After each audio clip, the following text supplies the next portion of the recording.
This is the framework for building culture in team sports. This is the framework. This is what every worthwhile head coach, this is what every Fortune 500 company looks at.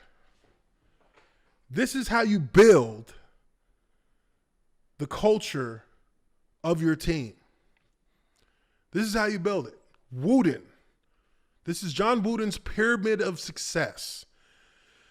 This is the pyramid that every season of my NFL career, we had team meetings during training camp going through each of the each portion, each piece of this pyramid we went through and we discussed, and it was presented to players as the framework for the foundation of this year's team. These are the things you must understand before we can go any further. This is literally what would be on the screen in the team meeting room. Industriousness. Success travels in the company of very hard work. There is no trick. There is no easy way. Friendship. Strive to build a team filled with camaraderie and respect, comrades in arms. Loyalty. Be true to yourself. Be true to those you lead. Be true to those you lead. Cooperation. Have utmost concern for what's right rather than who's right. Enthusiasm. Your energy and enjoyment, drive, and dedication will stimulate and greatly inspire others. Self-control. Self-control. Control of your organization begins with control of yourself. Be disciplined. I think that we can already see where Urban Meyer has follied in much of this. Loyalty, self-control, enthusiasm, cooperation. He's not hitting on any of these. Alertness. Constantly be aware and observing. Always seek to improve yourself and the team. Initiative. Make a decision. Failure to act is often the biggest failure of all. Intentness. Stay the course. When thwarted, try again. Harder, smarter, persevere relentlessly. Condition. Ability may get you to the top, but character keeps you there, mental, moral, and physical. Ability may get you to the top, Urban Meyer. Your ability to convince young kids to come to Ohio State, Florida, may have gotten you to the top, but character keeps you there. Flying home with your team after a tough loss, that's usually character that is assumed.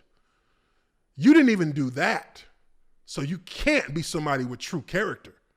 Not if that is how you literally handle situations where your character is going to be relied on to get through a rough patch for the franchise that you're now the leader of. And you failed at the first instance of testing that character. You failed miserably. The grinder incident. Skill. What a leader learns after you've learned it all counts most of all. So what that means is when you're somebody who has 3 national championships on the collegiate level, one would assume that you'd probably be a little bit of the mindset that you know how to be successful on the collegiate level. One could say that you know it all when it comes to winning college football championships. But now you're in the NFL, so it's what you learn now that counts most. Everything that you brought into this situation is no longer relevant to success.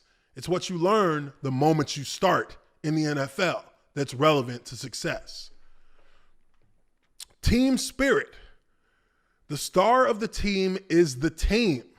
We supersedes me.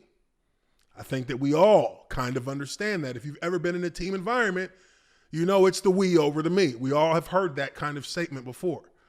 Poise. Be yourself. Don't be thrown off by events, whether good or bad. Poise. Keeping your composure. Again, you look at Urban Meyer. Do any of these things ring a bell to you when you think of Urban Meyer?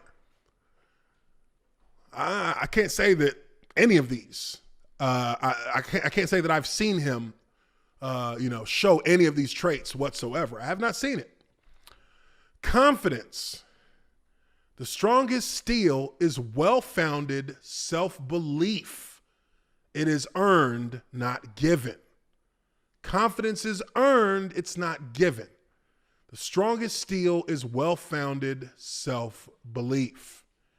These are things that you can only build confidence by putting in the work and by seeing the work actually translate from practice to the field. That's where you begin to get confidence, when you see things that work in practice work on the field. And a lot of times when things aren't working in games, they didn't work in practice either. A lot of times that is the case. And that's the case. And again,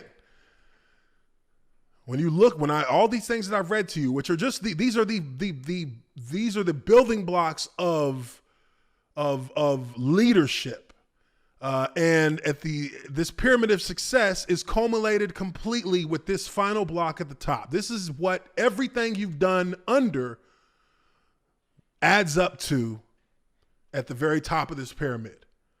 Competitive greatness. Competitive greatness.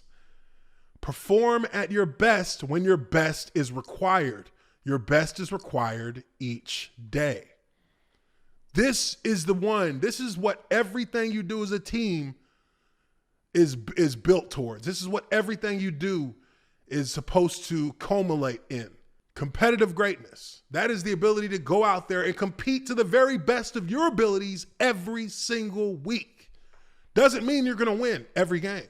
When you come together as a team and you have all of these parts together as a team, you will find you're the best version of yourself as a player to be able to take that on the field on Sundays. This is what I was taught. This is what was ingrained in me as a player. That these are the things that I have to master in order to be my best version, the best version of myself, to compete in the best way possible. I don't think that this is something that is controversial. This ain't no secret. This isn't something that, only a few know about. This is what Fortune 500 companies use. They use this pyramid. This is what every team sport worth their salt uses. And these were the principles of leadership and competitive greatness that he developed. And he shared it with the world. And this is what the Jaguars are sorely missing right now.